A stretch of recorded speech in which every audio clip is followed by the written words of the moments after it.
Hello friends, आपका अपना YouTube channel तिरंगा इनसाइट में स्वागत है। आज का जो टॉपिक है यानी मैथमेटिक्स का फर्स्ट चैप्टर का ही वास्तविक संख्या, इसका पार्ट 1 मैंने ऑलरेडी पढ़ा चुका हूँ। आज जो होगा पार्ट 2 होने वाला है। देखते हैं फ्रेंड्स, आज का टॉपिक है अपरिमेय संख्याएं यानी इरेशनल नंबर्स।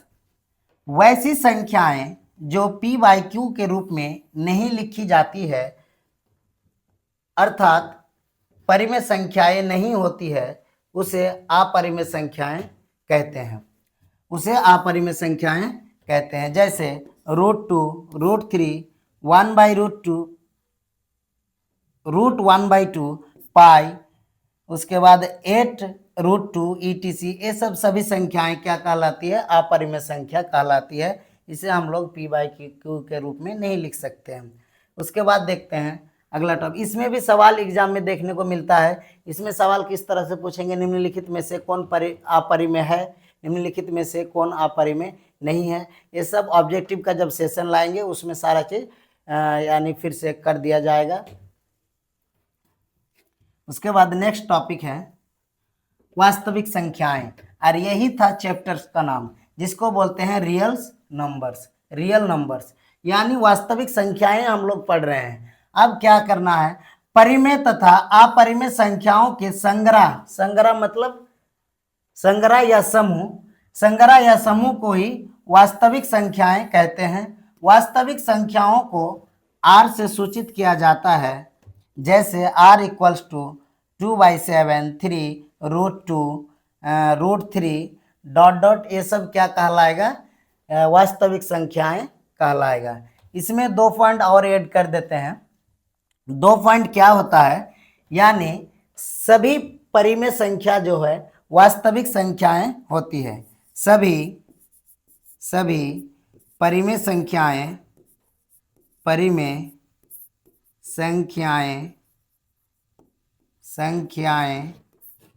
वास्तविक संख्या होती है। वास्तविक संख्याएं होती है। सभी परिमेय संख्याएं वास्तविक संख्याएं होती हैं। उसके बाद दूसरा, सभी वास्तविक संख्याएं परिमेय संख्या होगा? ये भी एग्जाम में पूछता है, यस या नो। तो लिखेंगे सभी वास्तविक संख्याएं परिमेय संख्या नहीं होती हैं। सभी वास्तविक संख्याएं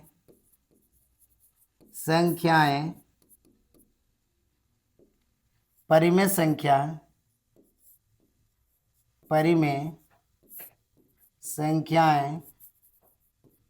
संख्याएं नहीं होती है। उसके बाद तीसरा पॉइंट की अगर बात करें, सभी अपरिमेय संख्या वास्तविक संख्या होती है।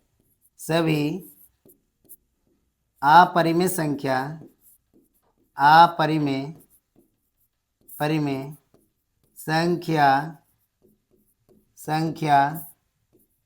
वास्तविक संख्याएं होती है। इसका चौथा पॉइंट यहाँ पे लिख देते हैं। यानी सभी अपरिमेय संख्या वास्तविक संख्या होती है, लेकिन सभी वास्तविक संख्या जो है अपरिमेय संख्या नहीं होती है। सभी वास्तविक संख्या अपरिमेय संख्या नहीं होती है। लिखेंगे यहाँ पे सभी वास्तविक संख्याएं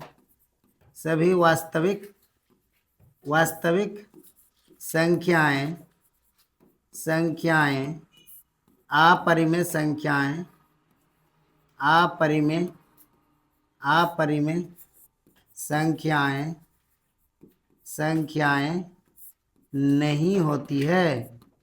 नहीं होती है। ये 4 पॉइंट है। इसको भी नोट कर लीजिएगा, इससे भी सवाल आते हैं एग्जाम में, पूछते हैं क्या सभी परिमेय संख्या वास्तविक संख्या होती है? ऑप्शन में रहेगा हाँ, नहीं, दोनों, इनमें से कोई नहीं। इसी प्रकार फिर दूसरा अगर सवाल बनेगा यहाँ से तो बोलेगा क्या सभी वास्तविक संख्याएं परिमेय संख्या होती है? सेम उसी प्रकार ऑप्शन दिया जाएगा। फिर सभी अपरिमेय संख्या वास्तविक संख्या होती है, तो इसमें भी यस या नो का ऑप्शन रहेगा। सभी वास्तविक संख्याएं अपरिमेय संख्या होती है, इसमें भी यस या नो का ऑप्शन रहेगा। तो इसमें क्या होता है, सभी परिमेय संख्या वास्तविक संख्या होती है, लेकिन वास्तविक संख्याएं परिमेय संख्या नहीं होती है। दूसरी बात क्या है, सभी अपरिमेय संख्या वास्तविक संख्या होती है, लेकिन सभी वास्तविक संख्या अपरिमेय संख्या नहीं होती है। इसका कारण क्या है, सभी वास्तविक संख्या में जो है परिमेय तथा अपरिमेय दोनों संख्या शामिल है, तो कैसे ये हो सकता है कि सभी वास्तविक संख्या अपरिमेय संख्या होगा? दोनों होना चाहिए। तो इसलिए जो है सभी वास्तविक संख्या अपरिमेय संख्या नहीं होती है। देखते हैं अगला पॉइंट, नोट कर लीजिएगा, बेहतर रहेगा सारा चीज। अगला टॉपिक है ऋण या अभाज्य संख्याएं, जिसको बोलते हैं प्राइम नंबर्स। वैसी संख्याएं जो एक तथा स्वयं, स्वयं का मतलब होता है खुद, स्वयं खुद को छोड़कर किसी अन्य या दूसरी संख्या से भाग नहीं लगे, उसे ऋण या अभाज्य संख्याएं कहते हैं। जैसे 2, 3, 5, 7, 11 डॉट डॉट etc, ये सब सभी संख्या क्या कहलाएगी? अभाज्य संख्या कहलाएगी। अब देखिए अभाज्य संख्या स्वयं जो बोला गया यहाँ पर, और एक मतलब क्या है, स्वयं और खुद को स्वयं और एक को छोड़कर किसी भी अन्य संख्या से भाग नहीं लगेगा, उसे क्या कहेंगे? अभाज्य संख्या। अब जैसे कि मान लीजिए 2 लीजिए, 2 से तो केवल 2 से भाग लगेगा, और किससे? यानी 1 से भाग लगेगा। ये दोनों संख्या के अलावा और कोई दूसरी संख्या से भाग नहीं लगेगा, इसलिए 2 क्या है? एक अभाज्य संख्या है। 3 की अगर बात करें, 3 या तो केवल 3 से भाग लगेगा, और किससे? 1 से भाग लगेगा। तो ये भी 3 भी क्या है? 3 और 1 के अलावा और किसी दूसरी संख्या से भाग नहीं लगता है, इसीलिए 3 भी क्या है? एक अभाज्य संख्या है। 13 हो गया, 13 भी क्या है? केवल 13 से भाग लगेगा, और 13/1 से भाग लगेगा। ये 1 और 13 के अलावा और किसी दूसरी संख्या से भाग नहीं लगेगा, इसलिए 13 भी क्या होगा? अभाज्य संख्या होगा। जैसे 23 की बात करते हैं, 23, ये संख्या 23 जो है, या तो 23 से ही भाग लगेगा या 1 से भाग लगेगा, और 1 और 23 को छोड़कर किसी दूसरी संख्या से भाग नहीं लगेगा। तो ऐसी संख्या को हम लोग क्या कहेंगे?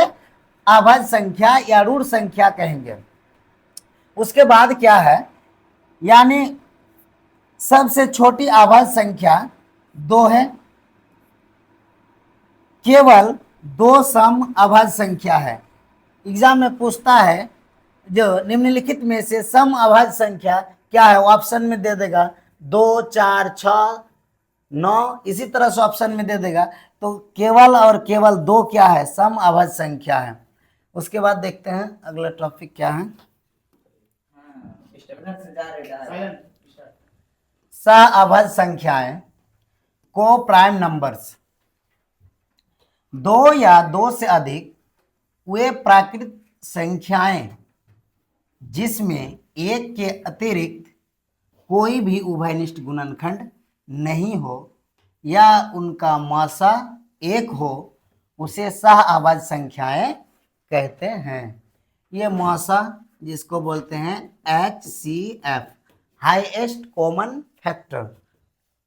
इसमें क्या होता है, प्राकृतिक संख्या 2 या 2 से अधिक, ये प्राकृतिक संख्या पहले ही पढ़ा चुके हैं, 1, 2, 3, 4, 5, 6, ये सब क्या है? प्राकृतिक संख्या है। इस सब संख्या में से कोई भी संख्या 2 या 2 से अधिक संख्या लेना है, और वह संख्या का गुणनखंड, उभयनिष्ठ गुणनखंड केवल और केवल एक होना चाहिए, उसके अतिरिक्त और कोई दूसरा नहीं होना चाहिए। वैसी संख्या को ही सह अभाज्य संख्या कहेंगे। इसमें कुछ संख्या उदाहरण लिया गया है, 5 और 8। 5 का अगर गुणनखंड करेंगे 5 एकम 5, उसके बाद 8 का अगर गुणनखंड करें 4 दुगुना 8, 2 दुगुना 4, 2 एकम 2। अब देखिए इसमें 2 है, इसमें नहीं, इसमें 5 है तो इसमें नहीं है। इसमें सिर्फ क्या उभयनिष्ठ गुणनखंड आ रहा है, यहाँ से 1 और यहाँ से 1, 1 के अतिरिक्त और कोई दूसरा गुणनखंड उभयनिष्ठ गुणनखंड नहीं हो रहा है। इसका मतलब 5 और 8 को क्या बोलेंगे, सह अभाज्य संख्या। उसी प्रकार 9 होगा। उसी प्रकार यहाँ से देखिए ये क्या 3 संख्या लिया गया है, 11, 15, 17, क्योंकि 2 या 2 से अधिक बोला गया है, 3 भी हो सकता है, 4 भी हो सकता है, 5 भी हो सकता है। तो क्या बोलेंगे यहाँ पे, यानी 11, 11 का अगर खंड करें तो 11 कम 11, उसके बाद 15 का खंड करें तो कितना, 3 पचे 15, 5 कम 5, यहाँ से अगर 17 का खंड करें 17 कम 17।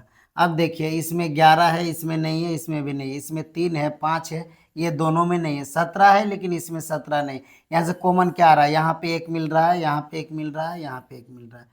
इसका मतलब तीनों से अगर कॉमन की बात करें तो 1 आया, और 1 को ही उभयनिष्ठ गुणनखंड कहा जाता है। और 1 के अतिरिक्त बोला गया था, जो 1 के अतिरिक्त कोई भी उभयनिष्ठ गुणनखंड नहीं हो। तो 1 के अतिरिक्त और कोई दूसरा गुणनखंड है नहीं, तो ऐसी संख्या को हम लोग क्या बोलेंगे, सह अभाज्य संख्या बोलेंगे। ठीक है, तो आगे देखते हैं। यहाँ तक समझ में आ गया सबको? ठीक है। उसके बाद अगला संख्या है जुड़वा अभाज्य संख्या। क्या है, जुड़वा अभाज्य संख्याएं, जिसको ट्विन प्राइम नंबर्स बोलते हैं। अभाज्य संख्याओं का ऐसे युग्म या जोड़ा, युग्म को ही जोड़ा बोलते हैं, जोड़ा जिनका अंतर क्या हो, 2 हो। अंतर कितना, 2 हो, उसे ही क्या कहते हैं, जुड़वा अभाज्य संख्याएं कहते हैं। इसका मतलब क्या होता है, अभाज्य संख्याओं का ऐसे युग्म या ऐसा जोड़ा होगा जिसके अंतर कितना होगा, 2 होगा, जिसके बीच का अंतर कितना होगा, 2 होगा, उसे ही हम लोग क्या कहेंगे, सहअभाज्य संख्या कहेंगे। अब ये अभाज्य संख्या भी पहले पढ़ाए हैं। अभाज्य संख्या होता क्या है, अभाज्य संख्या शुरू होता है 2 से, 3, 5, 7, 11, 13, ये सब सभी संख्या क्या कहलाएगा, अभाज्य संख्या। यानी वैसी संख्या जो स्वयं तथा 1 से ही विभाजित होगा, कोई दूसरी संख्या से और विभाजित नहीं होगा, उसे ही क्या कहते हैं, अभाज्य संख्या कहते हैं। अब यही अभाज्य संख्या का वैसा युग्म लेना है जिसके बीच का अंतर कितना होना चाहिए, 2 होना चाहिए। तो बताइए यहाँ अगर 3 और 5 ले ले तो 3 और 5 के बीच का अंतर कितना होगा, 2 ही तो हो रहा है अंतर। इस दोनों के बीच का अंतर कितना है, 2 है। अंतर कितना है, 2 है। तो जब अंतर 2 होगा इस दोनों के बीच का, तो ऐसी संख्या को जुड़वा अभाज्य संख्या कहा जाएगा, क्योंकि ये अभाज्य संख्या का समूह में है, इसीलिए इसको क्या कहा जाएगा, अभाज्य संख्या कहा जाएगा। और एक संख्या लेते हैं, जैसे 11 और 13 की बात करें तो बताइए यहाँ पर 11 और 13 में अंतर कितना है, 11 और 13 में अंतर कितना है, 2 है। तो ऐसी संख्या को क्या कहा जाएगा, जुड़वा अभाज्य संख्या कहा जाएगा। ठीक है, तो यहाँ पे क्या लिया गया है, 11, 17, और बात करते हैं 19 और 23 की बात करते हैं।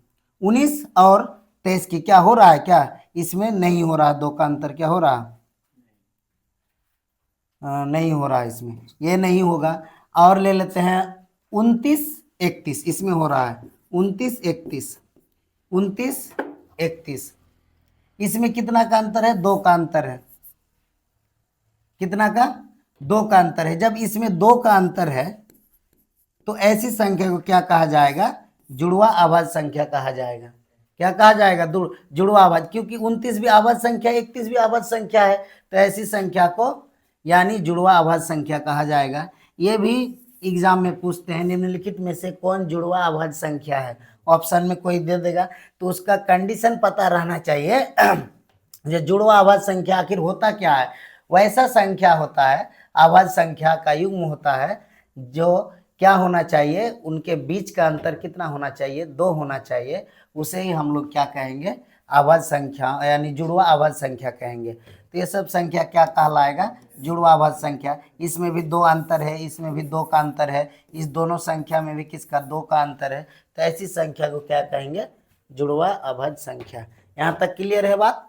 चलिए ठीक है, आगे देखते हैं फिर।